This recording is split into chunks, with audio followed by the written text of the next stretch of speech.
El régimen cubano ha decidido de nuevo, al menos llevar a juicio, creo que es llevar a juicio el término correcto, creo no, sé que el término correcto es llevar a juicio a Lina Bárbara López Hernández y a Yenis Pantoja Torres. ¿Y por qué digo que el término correcto es llevar a juicio? Porque este es un proceso que tiene ya casi un año. Y este es un proceso que se inició cuando el año pasado, en una de las manifestaciones que realiza todos los 18 de cada mes, la profesora Alina intentó llegar con Jenny a La Habana. Saben que la profesora vive en Matanzas e intentó llegar en un auto desde Matanzas a La Habana para hacer su manifestación, creo que en el Parque Central, si no recuerdo mal.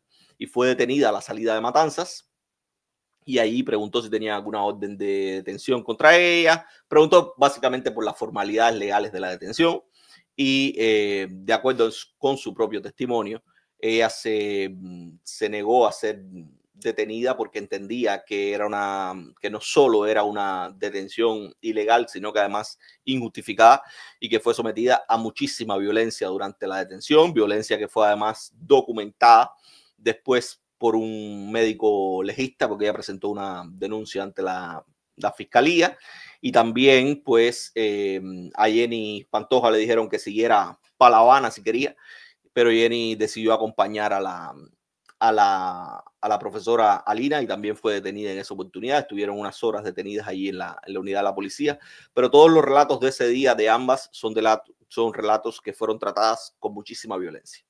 Mucha violencia, entre otras cosas, porque hablan de que una de las oficiales que las detuvo era una mujer con entrenamiento en judo y a Alina le dejaron unas lesiones en el cuello. En fin, hubo violencia detrás de la detención de ese día, una violencia que no es ajena a la forma en la que ha actuado el régimen cubano contra decenas de disidentes y opositores a lo largo de toda su historia.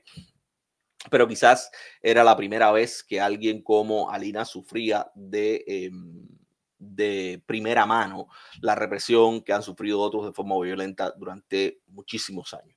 Eso sucedió hace un año, lleva un año esperando que la fiscalía pues haga algo con ese expediente, un expediente que han utilizado, entre otras cosas, para limitar los movimientos de Alina, porque lo que han hecho es imponerle una medida cautelar que han utilizado en otras oportunidades para detenerlas cuando ha intentado salir a la calle los días 18 a protestar. Y ese yo creo que era la intención primera de las autoridades, mantener un proceso penal abierto como han hecho en otras oportunidades ad infinitum, de forma tal que la medida cautelar pues sirva para limitar los movimientos de la persona que está sometida a eso. Quizás conjuntamente con Alina, otro caso emblemático en ese sentido es el del escritor Jorge Fernández Hera, que lleva también más de un año con un expediente penal abierto por el cual nunca lo han llamado absolutamente nada, pero que es el que permite que siga regulado, que no salga del país, que cuando va a salir a la calle, como tiene una medida cautelar de reclusión domiciliaria, pues lo puedan detener en cualquier momento. Y ese yo creo que era la lógica detrás de este proceso penal en contra de Alina. Pero ¿qué ha sucedido? Yo creo que varias cosas. La primera es que Alina ha presionado para que la fiscalía, que además tiene un término establecido en la ley para solucionar una denuncia, para llevar a una persona a juicio, porque tú no puedes tener a alguien pendiente de juicio eternamente y la propia ley cubana establece un límite para eso. Pues Alina lo primero que ha hecho es presionar a la fiscalía para que se tome una decisión con relación a su caso. Se archive su caso o se le lleve a juicio, porque lo que no puede estar es indefinidamente en esa situación de inseguridad que impide que pueda tener libertad de movimiento, que pueda hacer lo que entienda, que pueda salir del país si le parece, que pueda salir de su casa y no ser detenida al amparo de una medida cautelar con relación a un proceso penal sobre el cual no se ha tomado una decisión.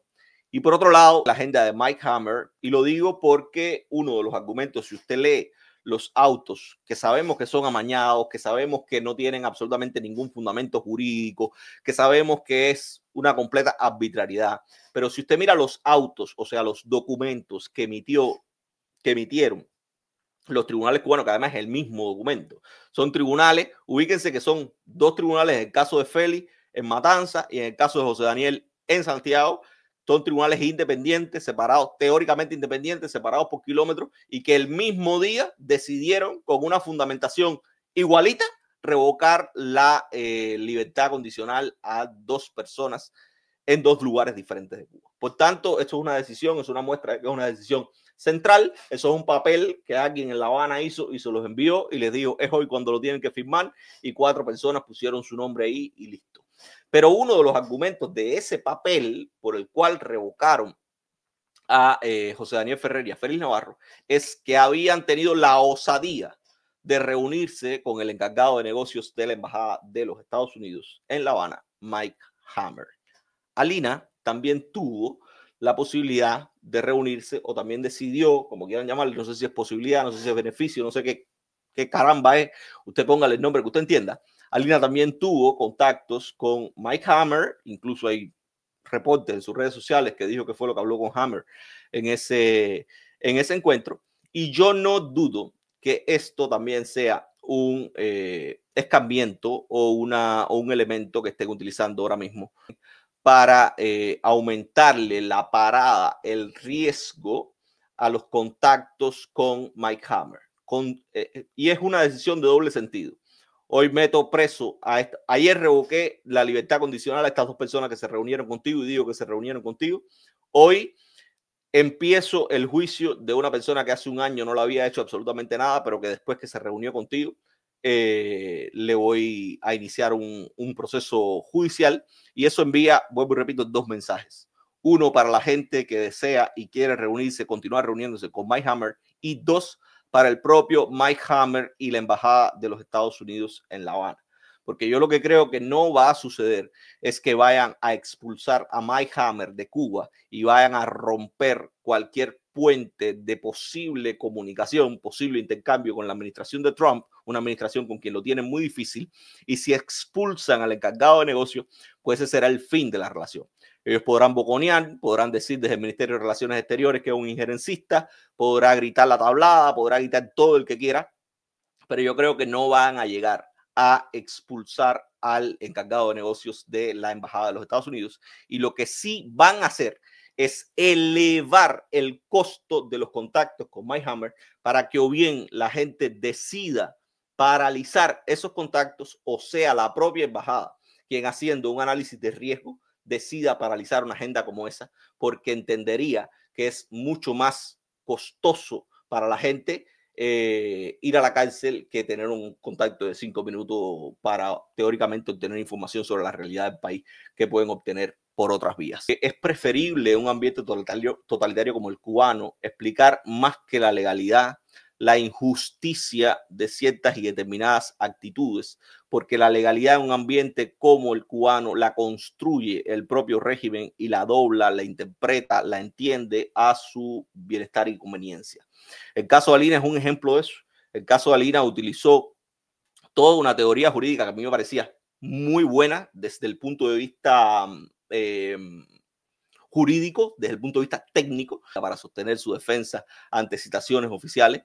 Y resultó que el régimen, ante una teoría como esa, pues lo que hizo fue cambiar su propia norma. Emitió un acuerdo del Consejo de Ministros que básicamente lo que dice es: a ti te pueden citar como quieras, olvídate de las formalidades de la ley, olvídate de lo que diga, porque un régimen como el cubano, sin pesos y contrapesos, donde la ley no es límite absolutamente a nada, tiene la capacidad de doblarse y desdoblarse a su conveniencia, porque entiende a la gente no como sujetos de derecho, sino como sujetos de obediencia absoluta. Y hoy Alina está siendo víctima de eso. Y no solo Alina, un montón de gente. Y Jenny y un montón de gente antes que ellos. Y por eso es que yo me preguntaba hoy, cuando recibía la acusación, ¿qué hago con esto?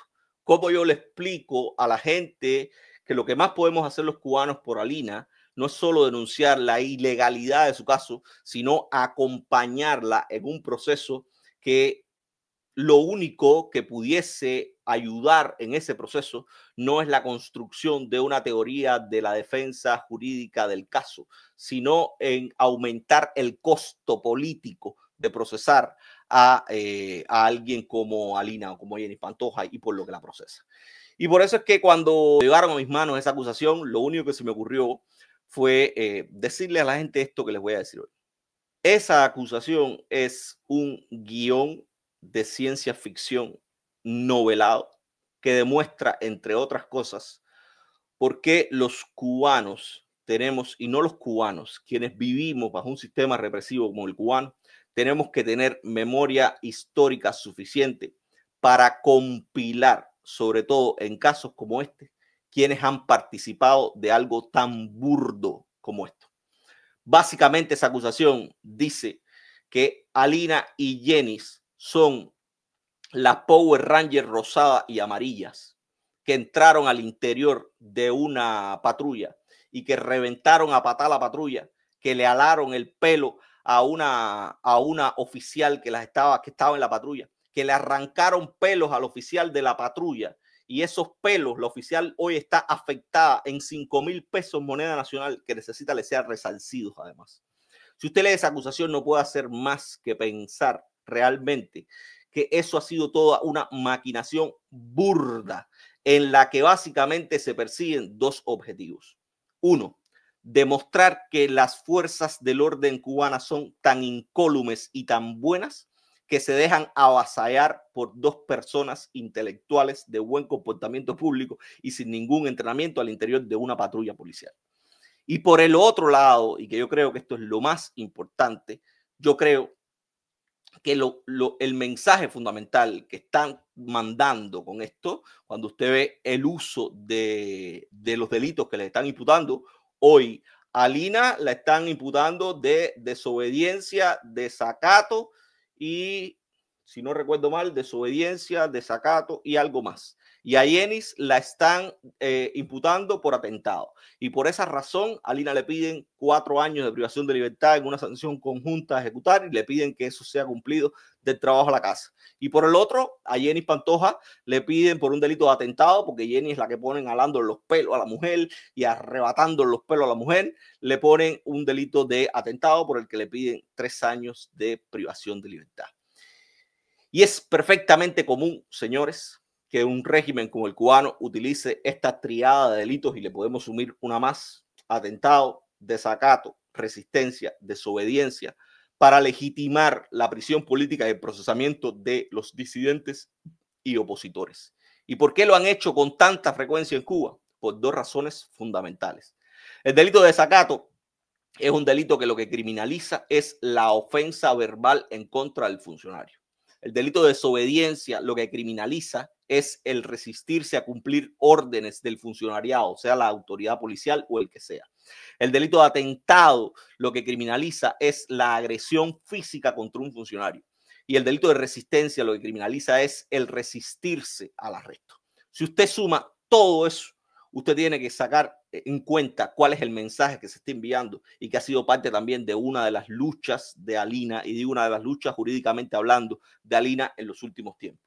Y es que lo que está diciendo este proceso judicial, esa acusación fiscal, es que los cubanos como ciudadanos no tenemos derecho a desobedecer, a resistirnos o a defendernos de ninguna actuación de la policía o del funcionariado que representa al régimen cubano.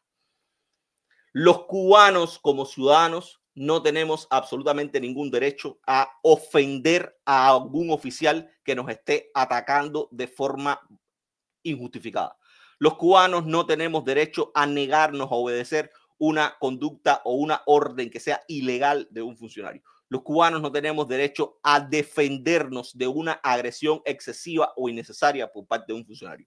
Y ustedes me dirán, eso sucede en cualquier lugar del mundo. En ningún lugar del mundo usted tiene derecho a defenderse de una autoridad policial. Y eso es medianamente incorrecto, porque en muchos lugares del mundo, al menos donde existen estados de derecho, las personas tienen la capacidad o al menos tienen la garantía de que las autoridades policiales no las van a poder detener a ustedes, al menos sin una causa probable. Ustedes tienen la garantía de que hay una diferencia entre detención y arresto.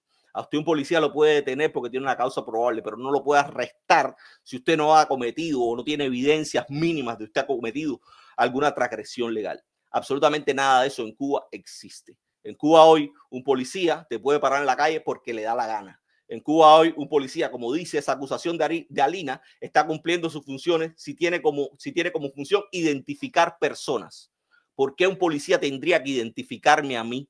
¿Por qué no se entiende por parte del régimen cubano que la identificación es un atentado al derecho a la privacidad y a la intimidad de la gente.